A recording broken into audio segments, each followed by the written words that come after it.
Hello everybody, welcome to the live stream.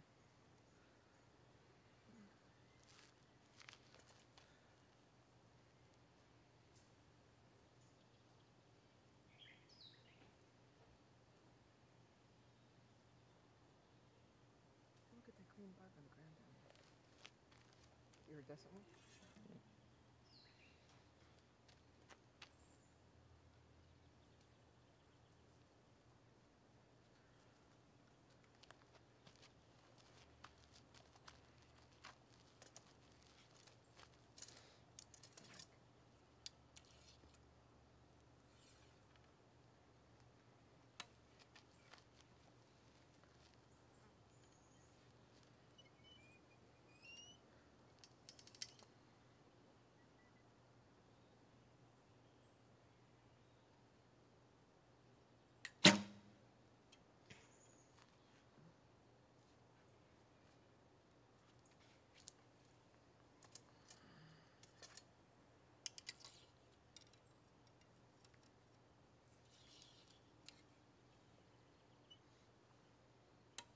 Hello everybody, welcome to the live stream.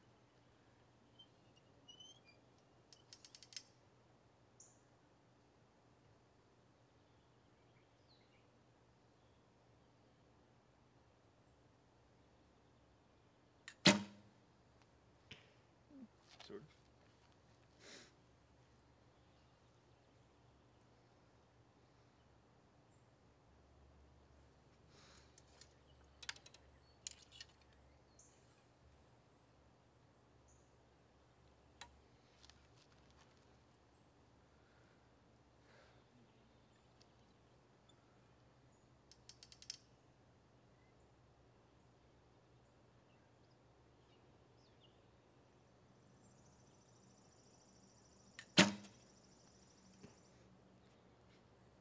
That one's better.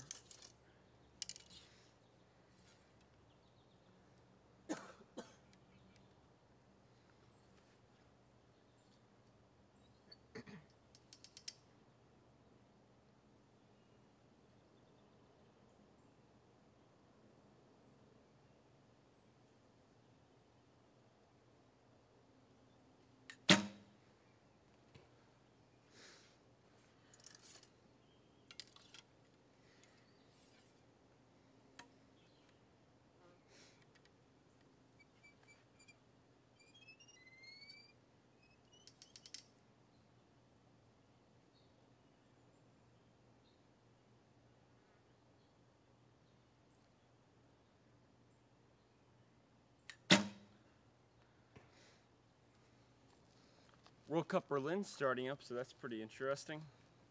It's gonna be fun to watch.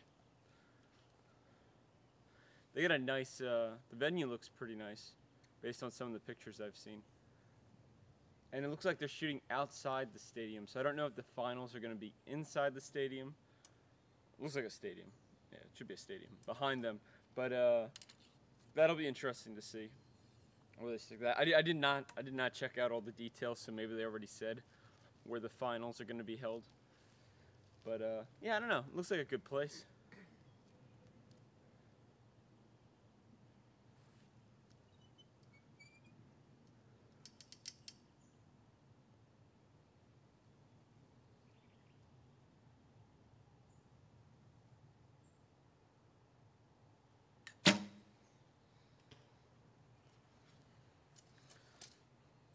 Let's see what else is going on. USA Archery JOAD Nationals just ended. Based on the people that like were posting about it online, it sounds like it went pretty well. So that's pretty cool. Obviously, I didn't go because I'm not JOAD, and it would be fun to film, but I'm not gonna go and pay just to show up there. That's not. I gotta spend the money wisely here. But that means the next tournament that's coming up is Outdoor Nationals for the adults. So yeah, that's pretty cool. Different location though. The kids were in Raleigh, North Carolina, and us adults are going to Ohio, Dublin, Ohio. So that's pretty cool.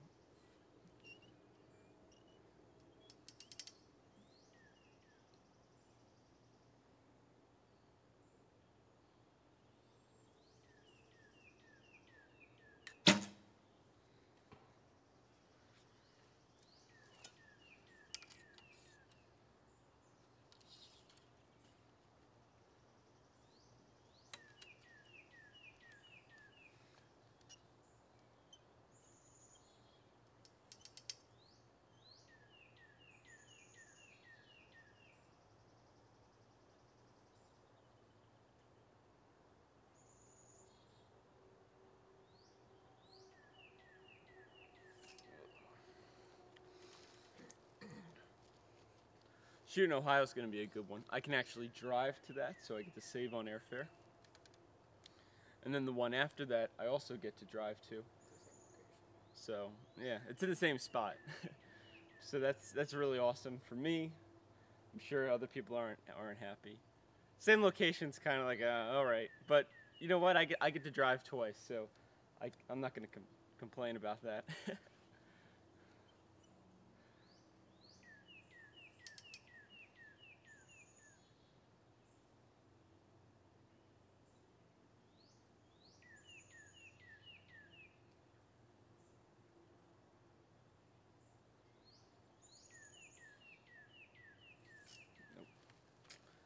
Really do a good job setting that up. It's going pretty good at 70. I have been a little slow in my shot, but I'm really just trying to do things correctly. And besides, I got a few days, and I'll be at my coach's again, and we'll work on it more. But yeah, I'm just gonna work on it this way. Some of the shots are probably gonna take longer than they're supposed to, but you know, I'm working it out. Overall, it feels pretty good though. Sometimes it still gets a little stuck because I don't quite, you know, oh, I didn't expand enough, or you know, some of these other small things.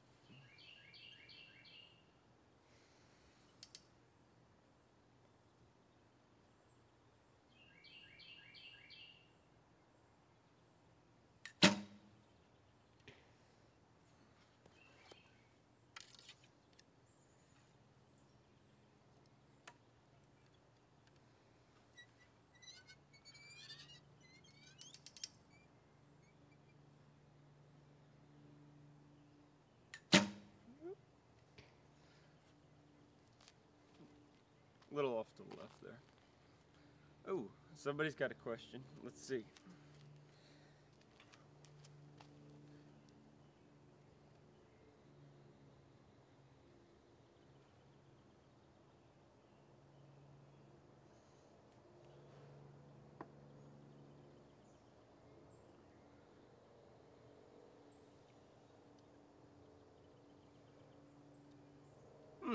I don't even know if I have the full answer to that question. That's I think you might have got me on that one. For the most, besides my very first two bows when I was, you know, a little kid, I've always shot a 25-inch riser, long limbs. I've never owned a set of mediums or shorts. I have tried my brother's 27-inch riser with long limbs, and that riser actually feels too big for me. It feels, the bow itself, drawing it back, it just feels off. I don't know, it's because I'm used to a 70-inch bow compared to a 72, but it doesn't quite feel right to me. Shorter bows, now I have tried, I have pulled back, you know, my older bows recently and in the past, and I felt like, you know, there was definitely more, because they're so short, there is more weight in one location. Yes, they're much lighter. They're probably like half the draw weight of my current bow. So for me, I rather have the bigger bow, like that 72-inch bow, was really smooth, but the thing is, it felt like I needed to draw it further because I felt like I wasn't really, and it just felt so big. And then the short bows, it feels like all the weight's in one spot, and it's not distributed really well, which is fine for somebody, you know, of that size that the bow fits. But for being somebody that's bigger than the bow by a good margin, because they're only like, these bows are only like this tall, it was just like, it felt really really strange. I do think like having a bow that's sized correctly to you, or more within you know the parameters of your height and stuff like that, I do think that is necessary. Of course, you know, somebody, so I'm sure there's somebody out there that's doing quite well that has them all wacky, but I think for the most part, most archers follow those rules. even if you have to go down to like a 23 size riser, and then play with limb lengths from there. But I don't know. That's about all I have on that. I haven't really put much thought into it. It was just like, oh, this size works. It feels comfortable. I know too big feels weird, and too little, also feels strange. So yeah, I've never really thought about that. That's a really good one. Thank you.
I'm back.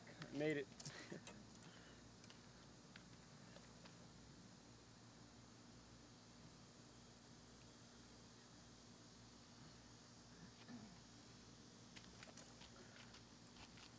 Oh, by the way, we're working on the second camera down there. It looks like I'm gonna have to buy a Ethernet cable to make that work. So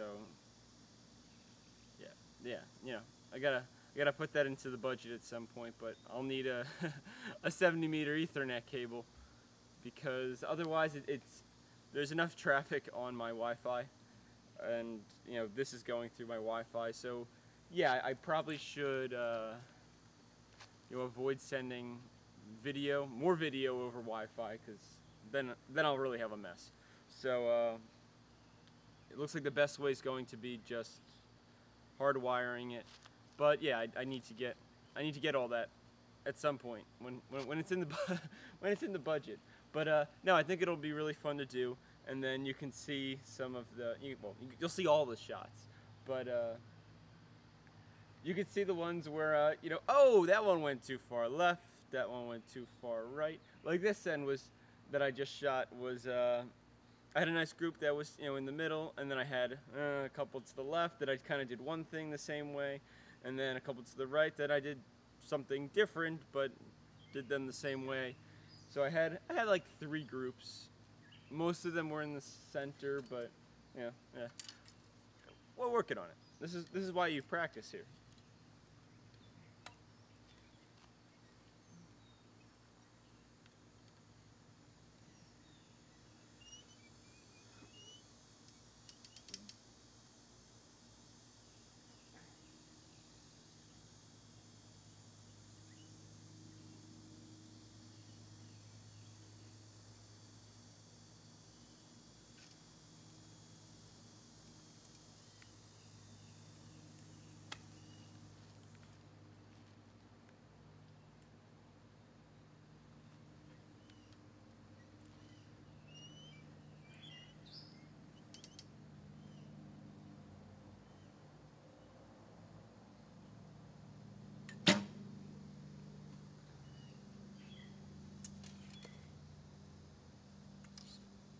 Kinda.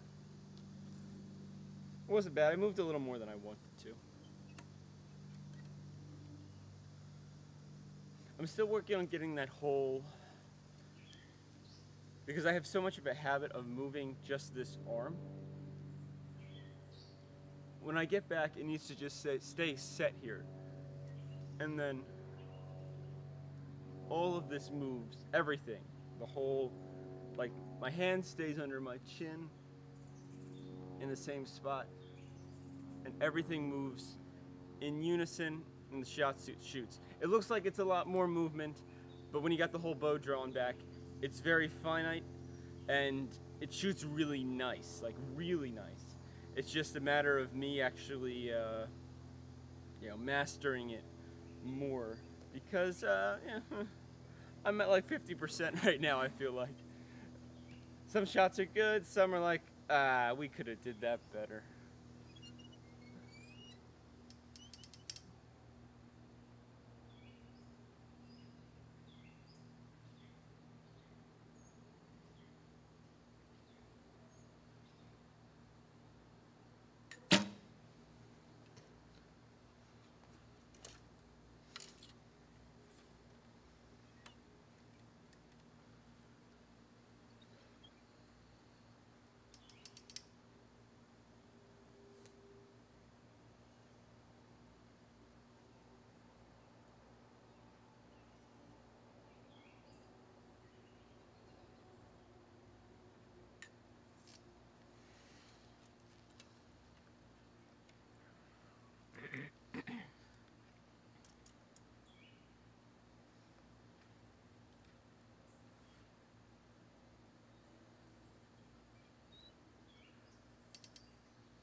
Moved on that one.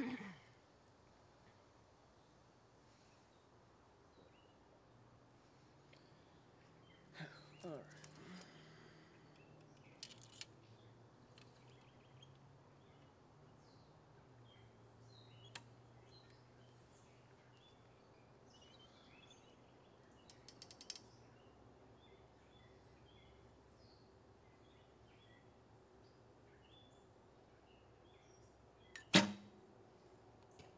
There we go. That was much better.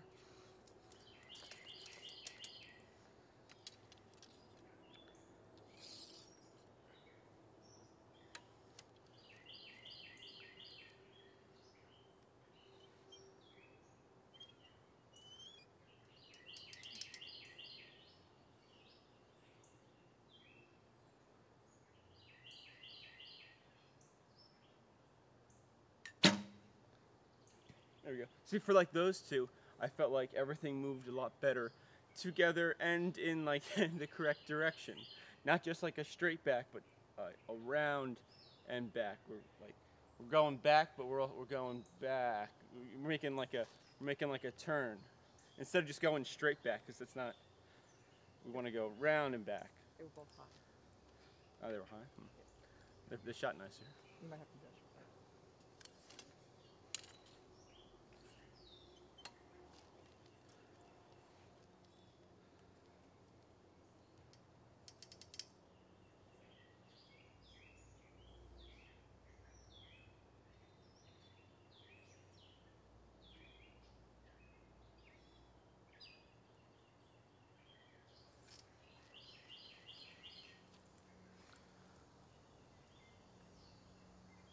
Ooh, string material of choice.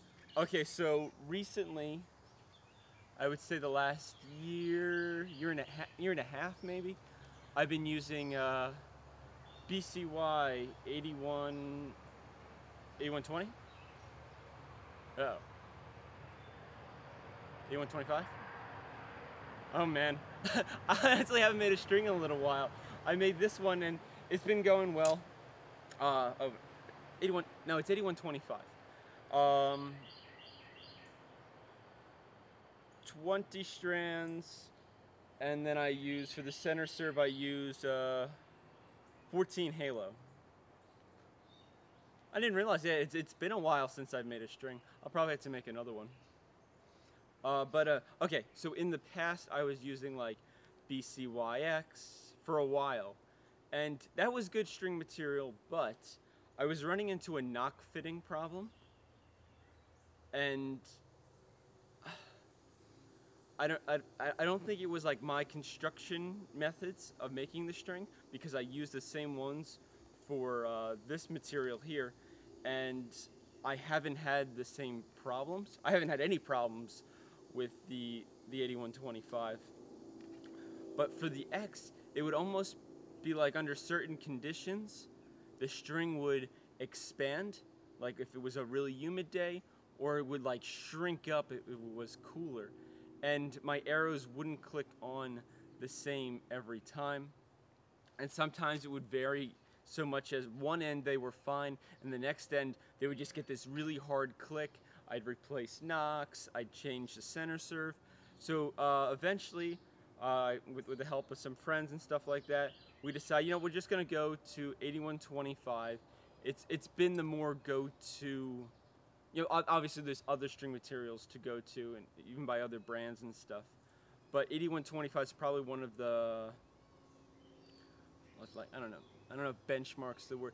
It's been a material that's been used for a really long time, and the results that it gives and its performance has been pretty well documented, at least verbally in the archery community. I don't know if anybody's really made in-depth videos explaining each material, but yeah, it was highly recommended by a lot of people. I also like asked some people like on the US team and stuff to see what they were using. I did find somebody was using 8190? But that was only one person. Everybody pretty much uses the 8125 for the most part. A couple people would use the Brownell, is it Brownell? Fast Flight? Korea uses that one, so people stick with that one. That's a really, not a really old, it's a fairly old string material as far as, you know, as far as my knowledge goes on that. Yeah, I think that answers your question. Sorry I didn't have like the numbers right on hand. I haven't thought about it honestly in a little while. Like I have them all written down, so like I know when I make a string, you know, these are all my settings. This is how many strands I want. This is, you know, the center serve size I want, and then I go and make the string. But yeah, wasn't really. I haven't really thought about that.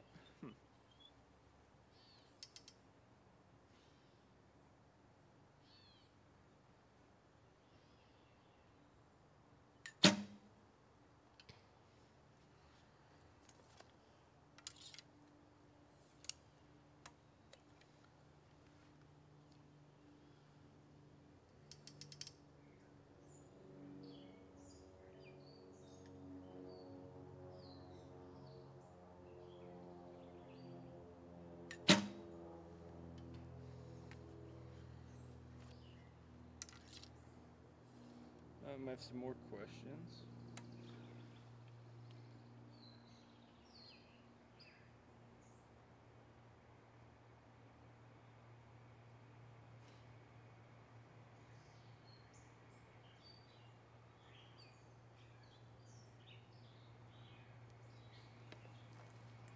Ooh, traditional bows?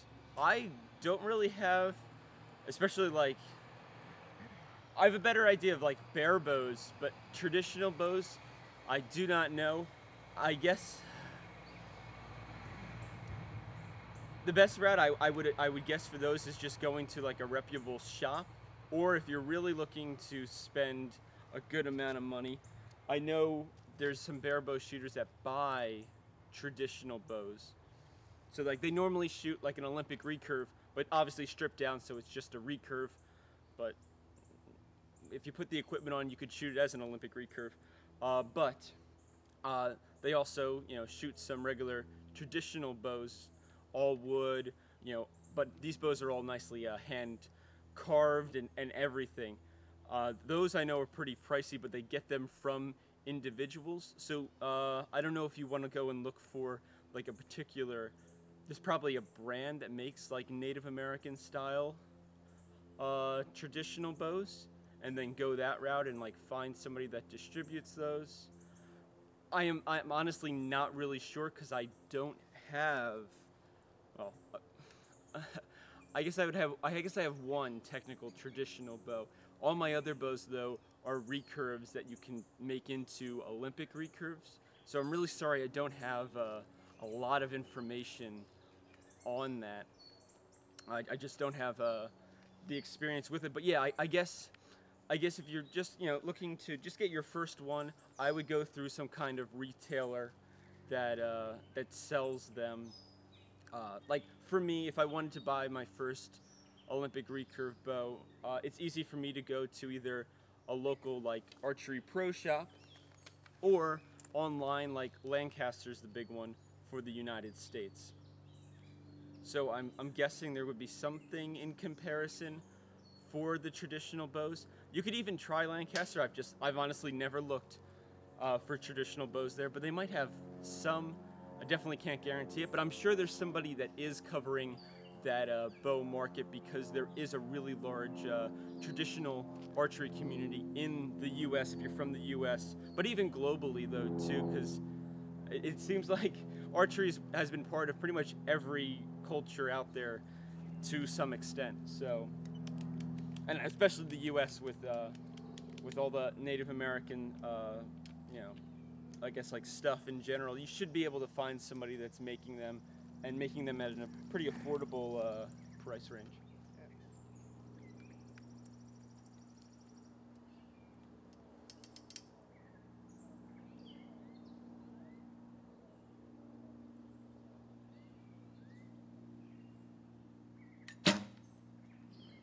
Moved a little bit.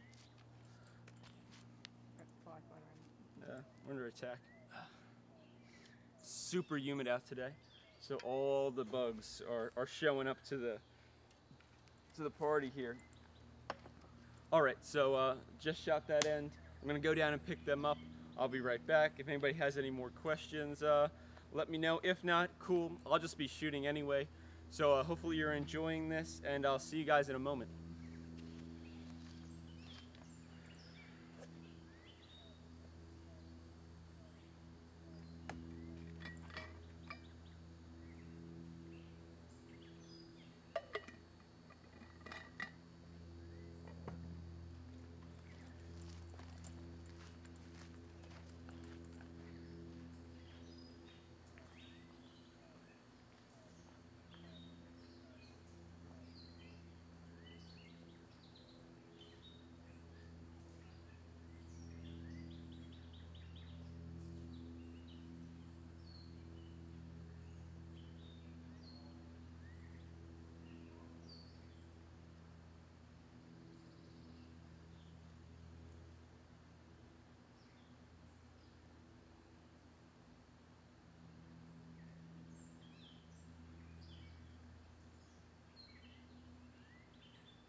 All right, I made it back. Now you disturb it. Now it's around your legs.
Not quite.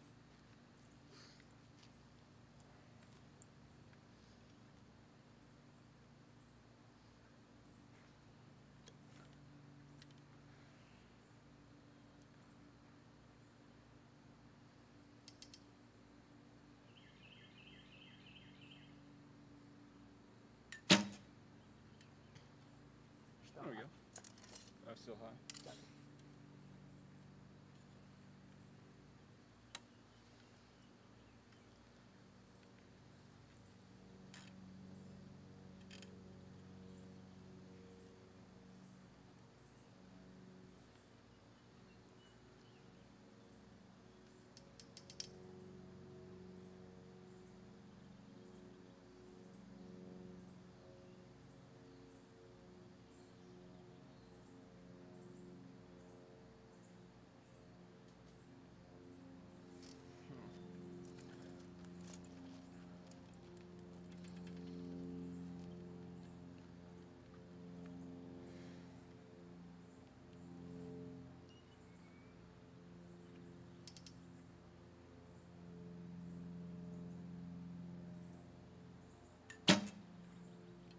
Nice. That was nice.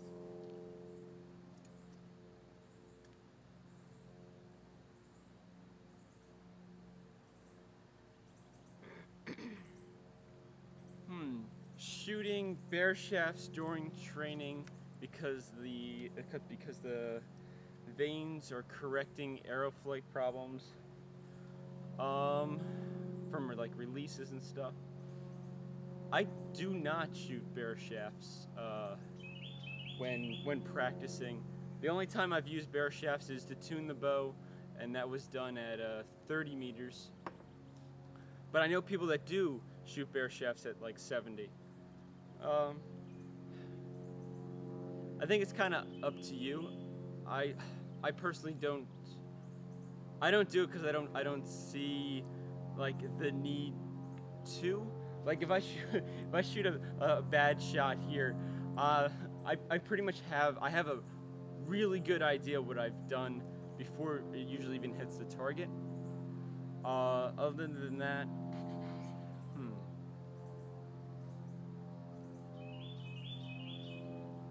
like I don't know, like you could. I feel like it is like the people that are using bear shafts and shooting them at 70 during like practice and stuff like that. It's definitely a like minority of the archers. It's definitely not the majority.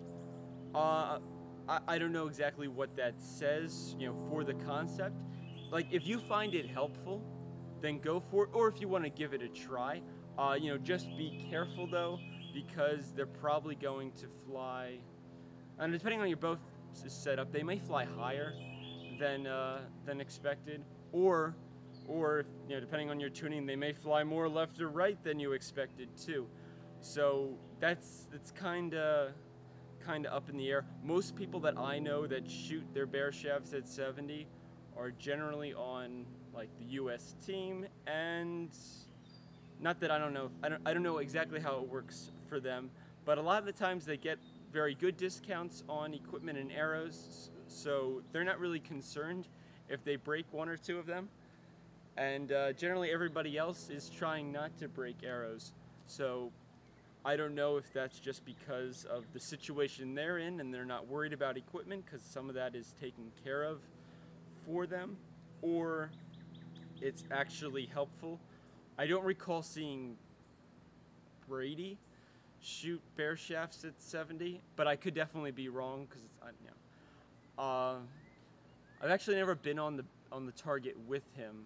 We shot next to each other and stuff like that. I've never seen him shoot them on practice days either.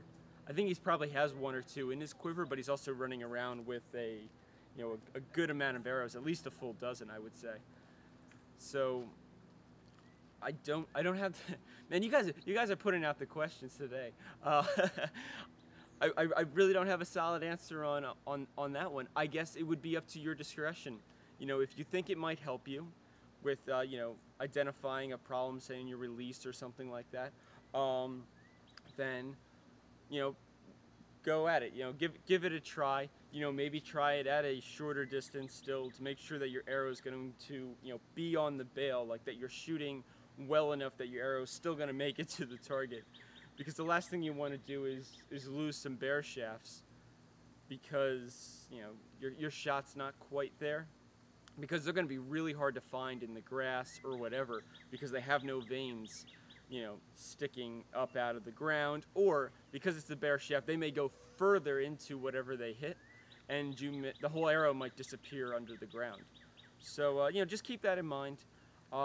But it could definitely be worth trying. I'm not interested in it. I've done it a little bit in the past, a couple times, but I don't know. Like I'm more concerned like if there's a lot of wind or something like that, then it could be more of a mess, I think, for me than it's worth, especially since I have woods and trees and everything, and there's stones down at my target.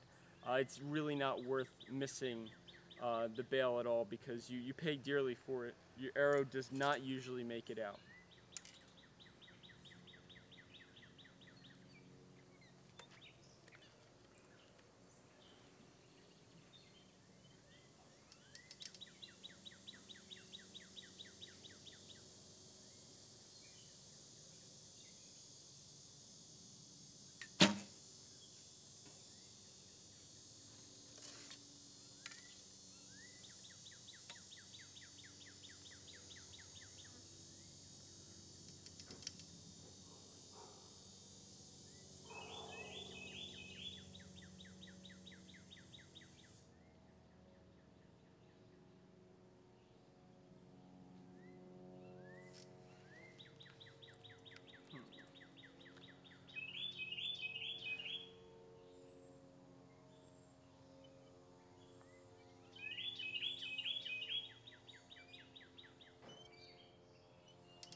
If you hear that bird that's making a ton of noise, you would think it's a pretty big bird.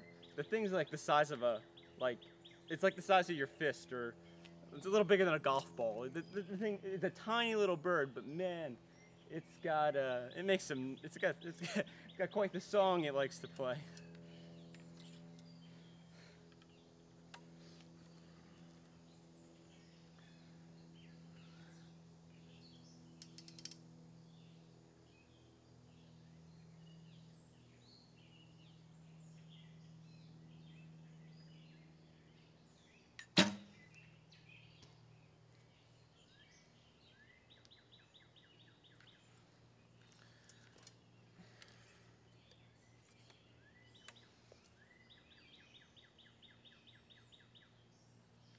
Yes, Martin. Yeah, I really wouldn't recommend it. 70 meters with X10s. Well, bear shaft X10s. That's an expensive game to play. Like if you're confident and think it's gonna be fine, then go for it. But I don't know. Maybe give it a try at most people tune at 30, so give it a try at 30. As long as you know your bow is fairly tuned. Like it should still be on the bail at 30. Like, and if you shoot somewhere where it's grass behind your target, then you have less to worry about as long as you know the grass is low enough so that if you were to miss, the arrow would be sticking out so that you can find it without a problem. But then also it'll give you an idea tune-wise and see if your bow is, you know, not tuned or something like that too. Because they should be at least near your group. Maybe not exactly in the group, but they should be near your group. And yeah, I don't know. It could be. It's a good experience.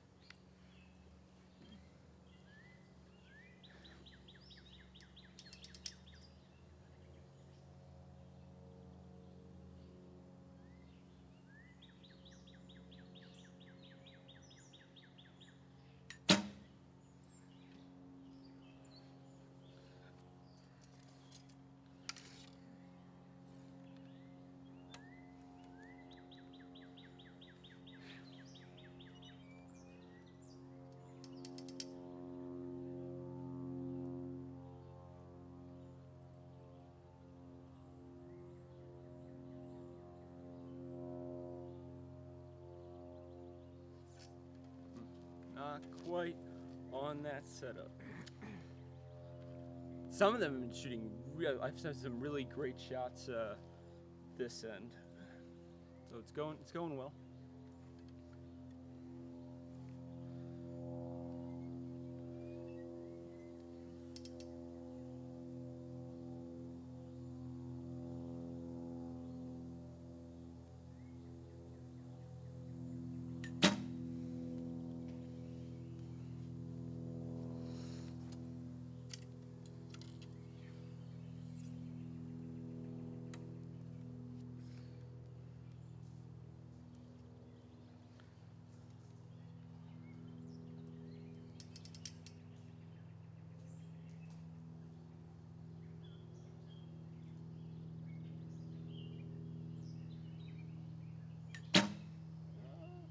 That was pretty good. Bug was trying to eat my leg.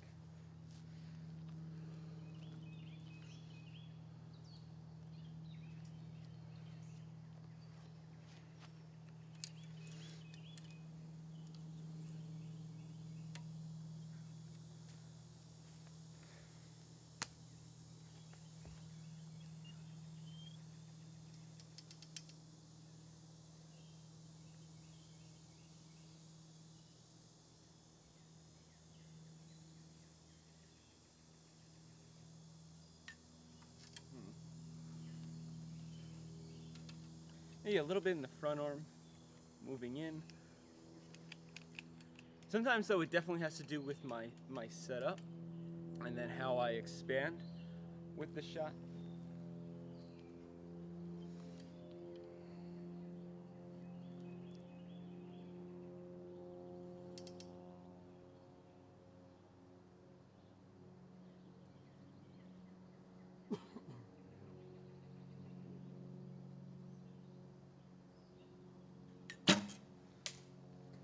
That's fine. All right, not bad. All right, so that went pretty good. Another end down. I'm gonna go and pick those up, but if anybody has any more questions or anything, I'll do my best to answer them. Or, you know, who knows? Some other people have some pretty good suggestions too. It's a nice community involvement going on here. But yeah, I'll be back. We'll shoot another end, and we'll see where it goes from there. Anybody new here? This is the Sure Shot Archery live stream, and I try to do this every day. I was off for the last couple of days, a little bit of weather, and just, you know, things like that, other things going on. But yeah, we should be good as long as the weather's good for the next couple of days. But we'll see how things go.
All right, made it back. Let's see. All right, no questions. That's fine. Let's go and shoot another end. Hopefully this one goes as well as the last one. Last one was pretty good. You know, well, I didn't take a picture, but we had some in the red, and I did have to make a sight adjustment. I did have a group that was too high, so I did move it down. But I had a fair amount that were in the 9 and 10 ring. So yeah, I'd like to shoot nice shots like that again, and then yeah, see where that goes.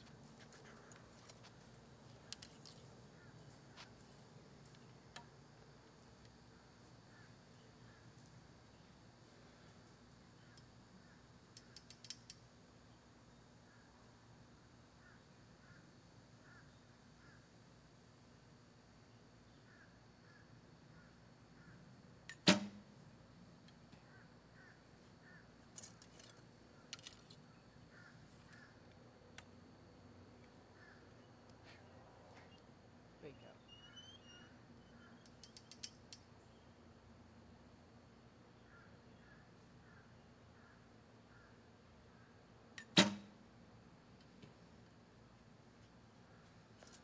Nice, feels good.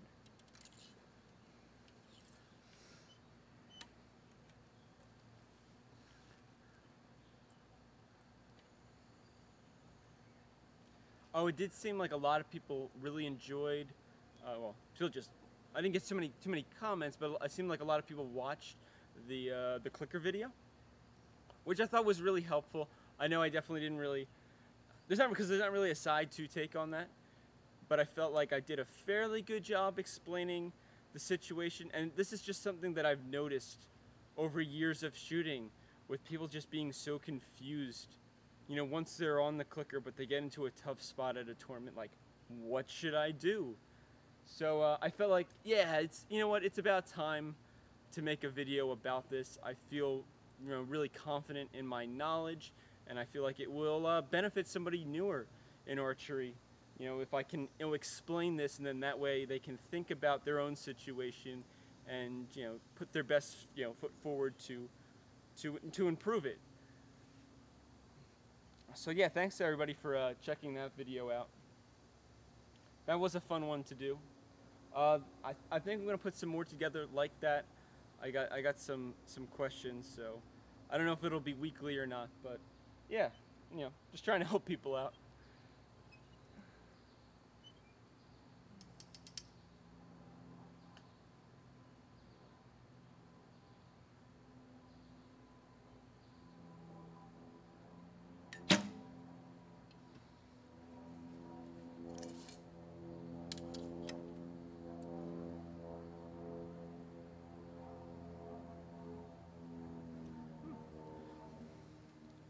I get a nice delay down here. It's looking, I don't know, to me, like, obviously it's a tiny little picture I'm looking at. It's not the size of my laptop screen, but it's not looking too bad shots-wise. They're feeling great on my end. We'll see what my coach says in a few days, but yeah, I don't know. I think I'm on a good track.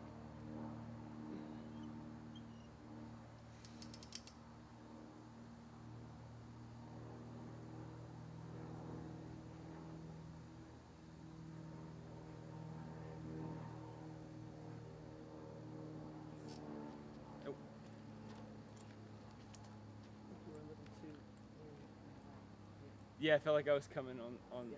It was going on the inside somehow. Yeah. I was like, ugh.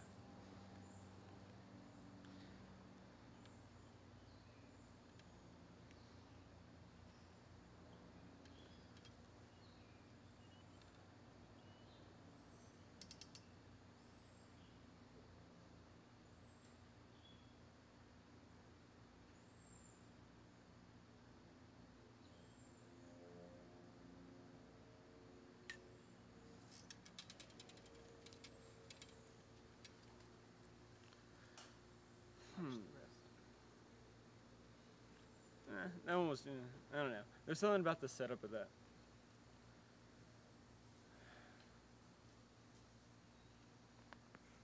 Alright, let's try this again.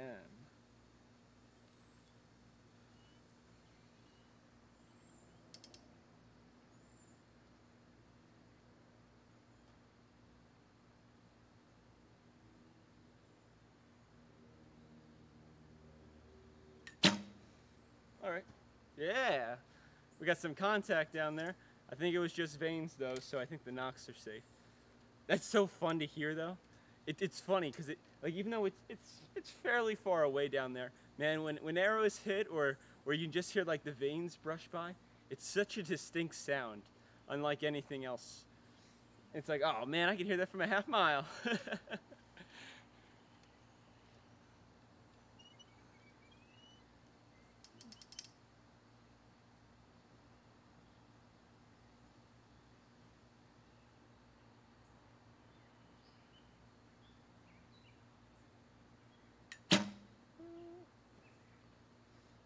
Yeah, made it work.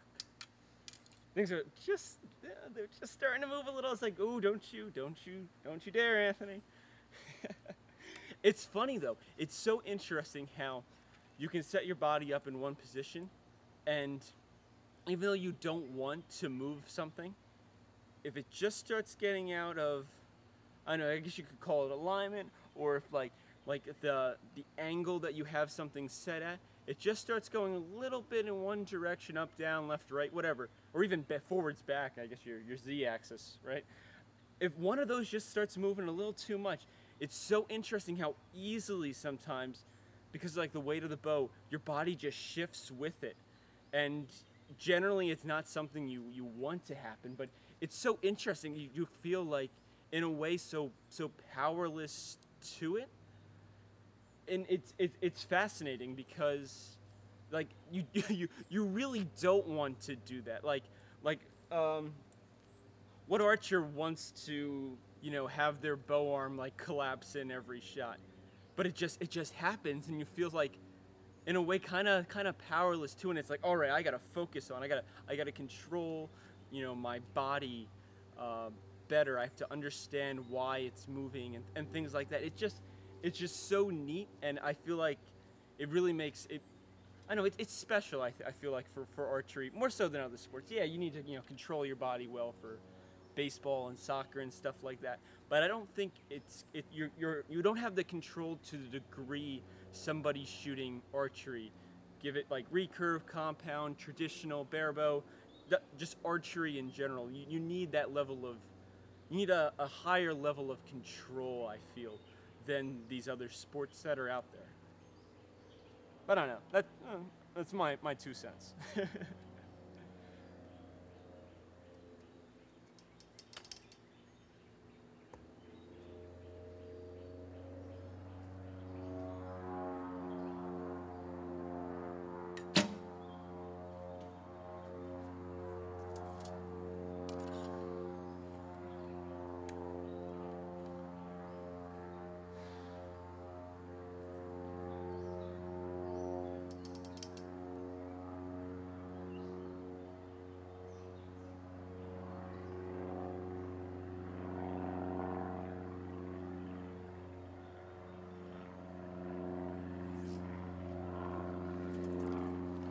Not quite on that one. Let's get, you know, reset our mind. Not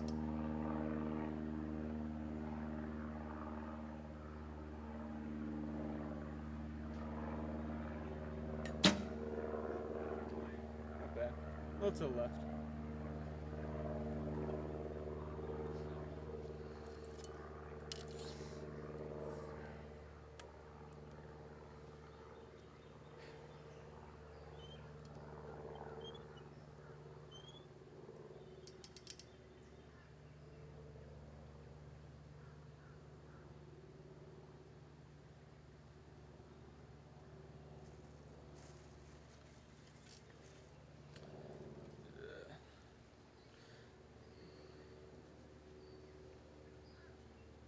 Huh. Video output low. We might be having a little bit of an internet problem if anybody gets a delay.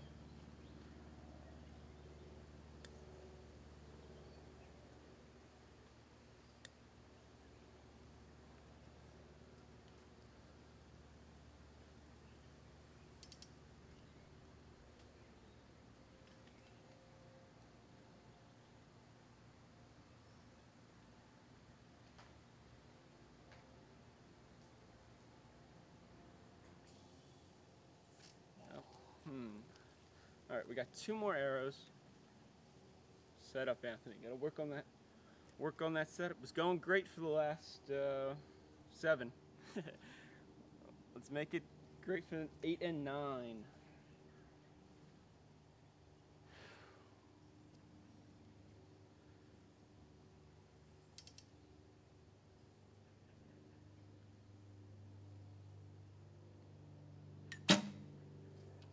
There we go, and we got a bug at the same time. Talent.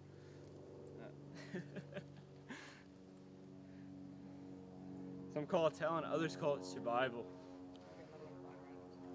Yeah, it's still around. It's got a buddy. They bring friends.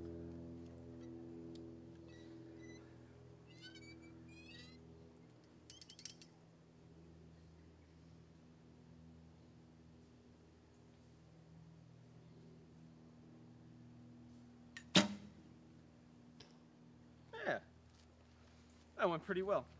You're still a little bit high. A little high still? 9s and 10s, a little high. Oh. 9s and 10s high. There's probably like an 8 or 2 in there too, but. 2 8s. First 6 were all gold. Oh, all right, that's pretty cool.